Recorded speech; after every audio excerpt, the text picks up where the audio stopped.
Luigi 96, è l'anno in cui io nasco, un periodo di vacanza e quindi mi rilasso. 10 anni di vita, non ho combinato un cazzo, ma dopo arriva Yuce, vedi come cresco. La mia prima cotta, insieme al primo bacio, poi iniziano le medie, inizia il mio viaggio. Prendo una brutta strada, sigarette d'alcol, poi rischio la vita.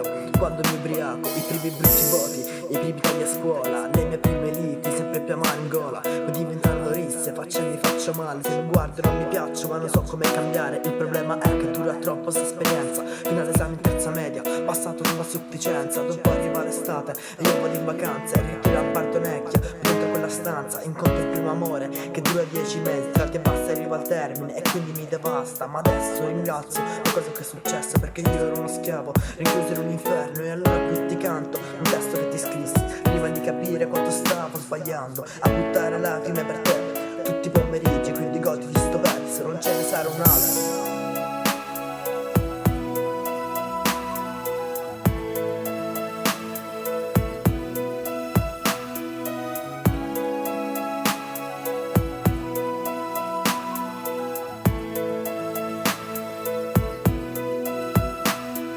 Guardando nei miei occhi vedo buffie e salto immagini, riassunte inimitabili, tutte quelle pagine, speranza ormai invisibile, mutato, troppe lacrime, sembravi irraggiungibile, una cazzo incontentabile, impressi nella mente, non ricordi removibili, le mani nella mano, questo sì che era incredibile, come la nostra storia, prima vista indistruttibile, che dopo ha preso il volo come farello inelegibile, e questo non era un gioco, non era ricreazione, o almeno io ero serio, poi non sono professione, sono parole vuote che lei pronuncia a fare, è passato troppo tempo, ormai ho smesso di star male, non mi interessa più, ormai ho cambiato canale, non credo più alle favole, solo a quello che è reale. Tu eri come zucchero, ma adesso sembri sale, io cerco la dolcezza, tu che mi servi a fare?